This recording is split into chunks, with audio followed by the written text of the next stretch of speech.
Hi everyone, welcome to my channel and welcome to the next video. This week I'm dealing with a very controversial subject. This week I'm talking about witchcraft and aliens. This is my personal story. I hope you enjoy.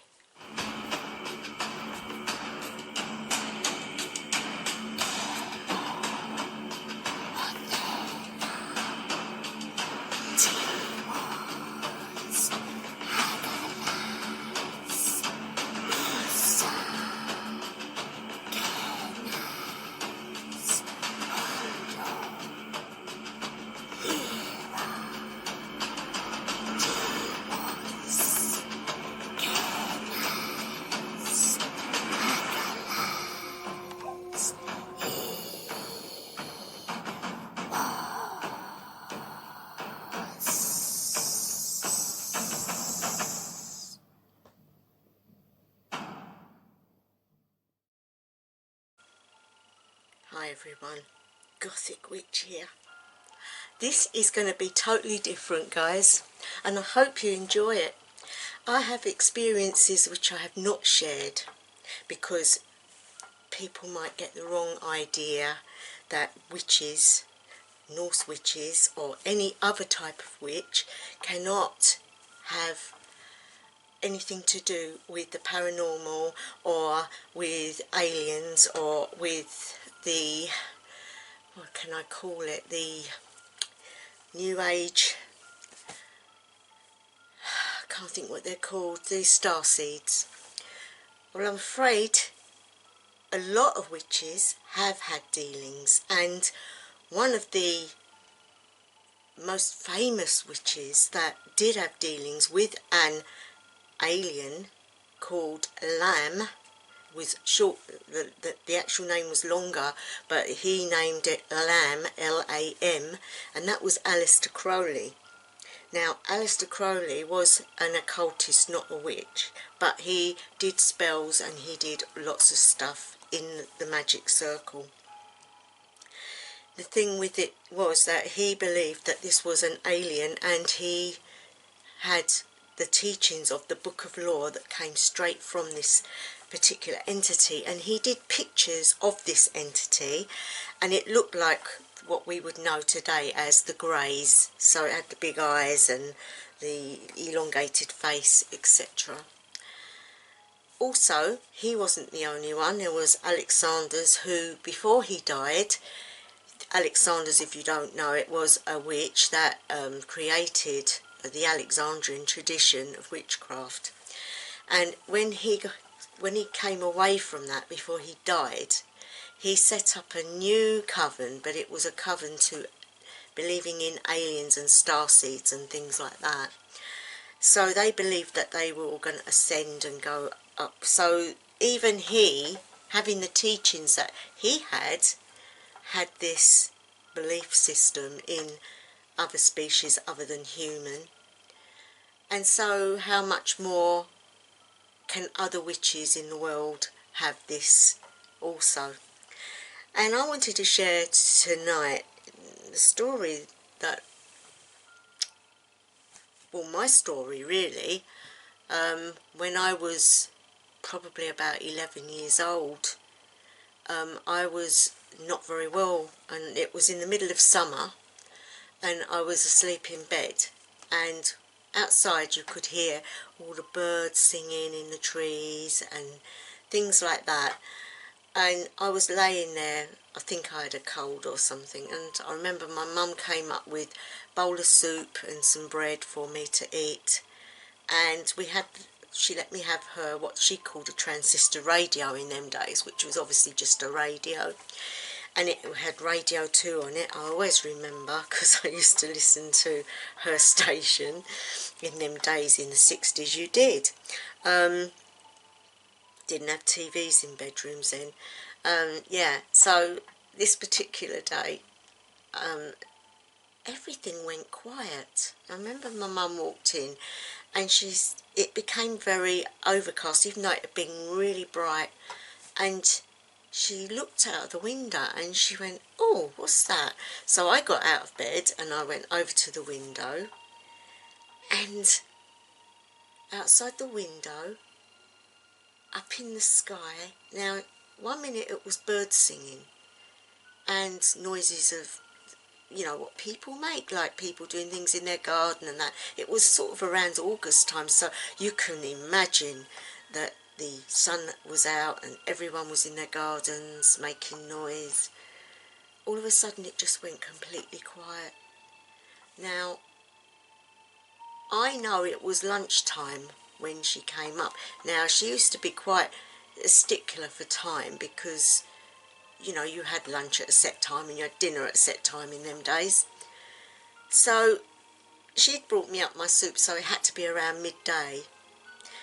And when I stood there, we both went quiet because up in the sky was this long golden coloured, or what they would call like a cigar shape, and it was just sitting there, and the shadow from it seemed to be all around. Now, me and my mum, we stood there looking, and it only seemed like a couple of minutes. And when we both went to talk to each other, it wasn't midday anymore. The thing had disappeared and everything was back to normal. All the birds were singing and the people were making noise. And when she looked at her watch, it was 3 o'clock. We had lost 3 hours, my friends, 3 hours. Now, you can say, well, maybe your mum got the time wrong, maybe she did lunch late. My mum never did lunch late because I have diabetes, and back in them days it was a strict regime about when you ate, so she would not have been late on that. So to be midday and then to look out the window and then it's 3 hours later and you don't know what happened is something that we will never be able to explain. I don't know what happened and I don't want to summarise what happened. All I know is I was a lot better and didn't need to go back to bed, that my cold had gone and I was feeling better. Funny thing about it was that my mum, being a churchgoer, no, things like that don't happen, and she wouldn't even talk about it. It was just one of those things. Another thing like what went on in our home, which is another story which I will tell you if you're interested in this sort of thing, guys. Anyway, a few years went by, and I think I must have been coming up to, a few years went by. I must have been about 15. And I don't know, I just kept feeling like there was something around me. And I kept getting some really weird dreams. I pushed them to one side and never thought anything about it, but this one particular dream was really scary. And basically, people would call it a night terror. I remember going to bed, very tired, and as I was about to drift off to sleep, I couldn't move. I couldn't move, and I panicked because I couldn't understand why I couldn't move. But at the same time, I heard footsteps coming up the stairs, and they would get nearer and nearer and louder and louder, and I was in the house on my own. My mum and dad had gone away for the weekend and I was petrified. I couldn't move, and I wanted to move my head to see what was going on, and I couldn't. I heard my bedroom door opening because it had a creak to it, and as it opened, I sensed a most awful presence. All of a sudden, there was this humming noise. This awful presence started to go, and I heard it walking down the stairs, and I remember feeling relief. A little voice came into my head telling me, relax, relax, and you'll be able to move. At this point, I did what this voice told me to do and was able to move again, and I was so grateful. I said, thank you, whoever you are. When I turned my head, I saw what was like a light, like a misty light in the room, which evaporated into thin air. And I don't know to this day who that was, but whoever it was, it gave me a sense of knowing that there were other things around. This got my interest up, and this is when I got more involved in witchcraft and spiritualism and all those sort of things, because I'd had first-hand experience of things that you couldn't explain, and I wanted to delve more into it. Aliens.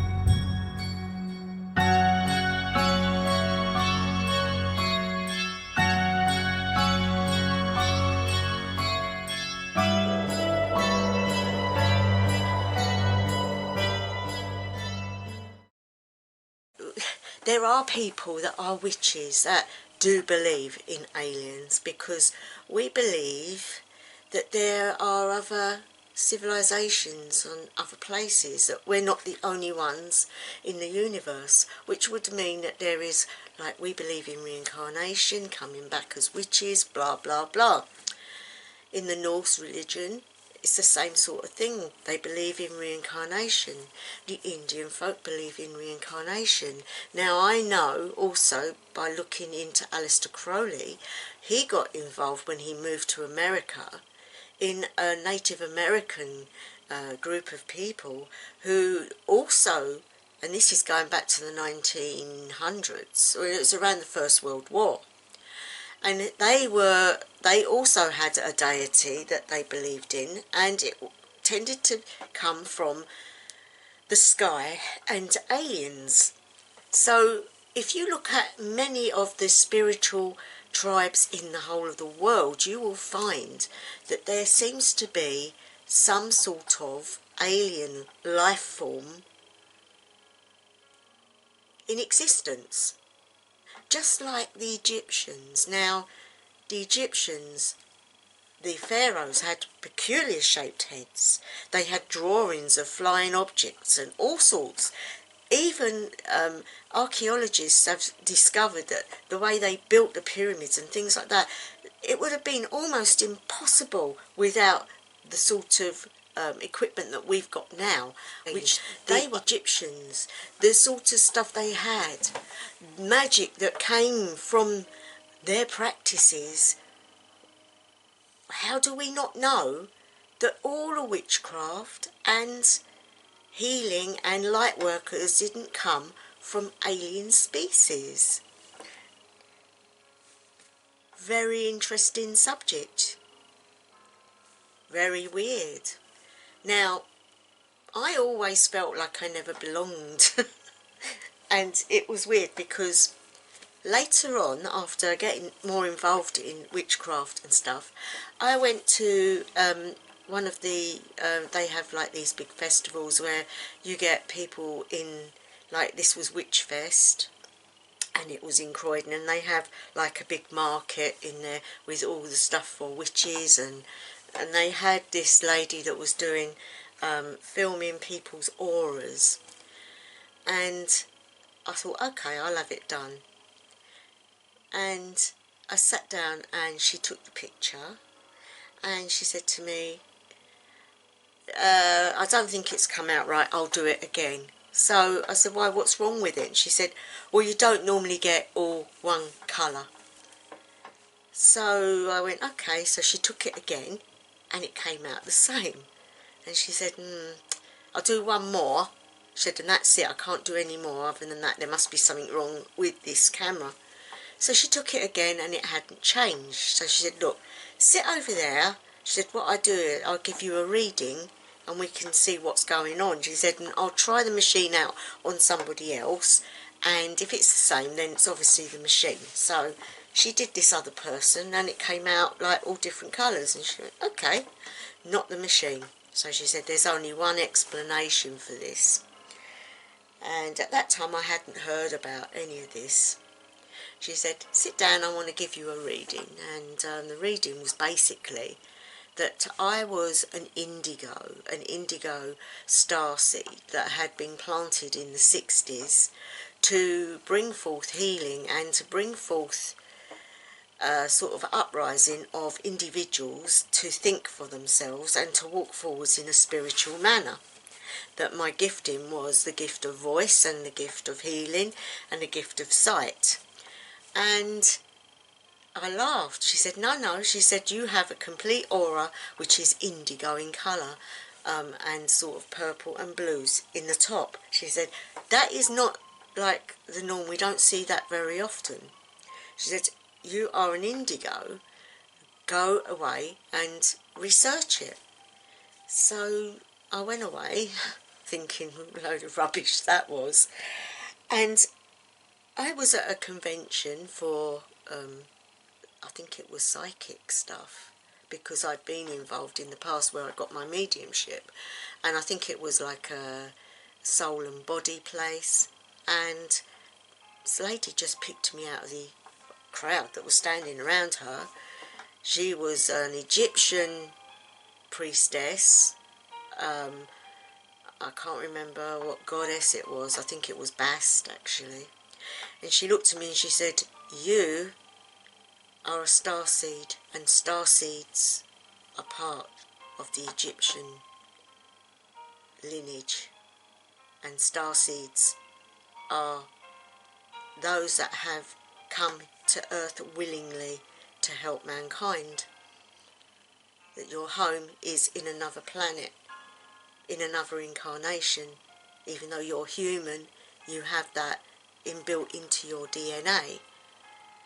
And I couldn't believe what she came out with, because nothing had been said to her, and it was just, that was it. I found it absolutely amazing.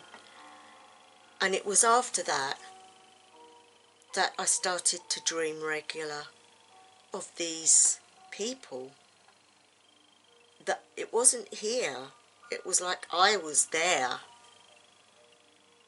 where they lived. It was really surreal.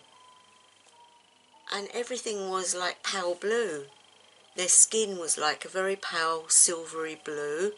They had white hair, and they were all sort of thin and quite tall. And I knew this place. It was like I knew it. But I thought, I'm going to stand out because I look different. But the person that was with me in the dream said, don't worry. Now, they told me, you are a witch, which is one of knowledge, one of help, one of, the name witch is to weave, to help, to aid a cunning woman. Witchcraft has been given to us, and the people that use it and are it are special people that have been placed here to aid human beings and animals and the earth, because that's what we're here for. But there is a beginning to it. And that beginning is that it was a gift given. Now, you can look at that and say, is that the gods? Was that the goddesses? Was that who? They were all aliens? Well, I don't like the word alien. I think other people, other dimensional beings, other planetal beings, other star systems that have been loving enough to aid us in the growth of craft and abilities of the mind that normally we wouldn't have had. So I want to know what people's views are on it. This is totally off the cuff. I was meditating and I felt the need to share a part of me that I don't share normally willingly, because it's a controversial subject and not many people believe in aliens or starseeds or anything like that. But I would be interested, guys, if you want to know more, just put questions in the bottom in the comments and I'll do a question and answer.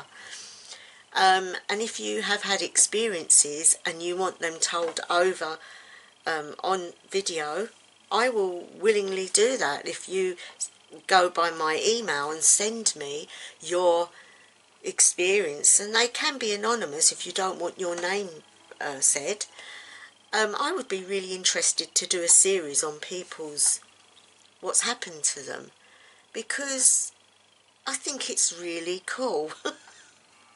Anyway, guys, this was just a quick one off the cuff. I'm going to leave it there. I hope you can make sense of it.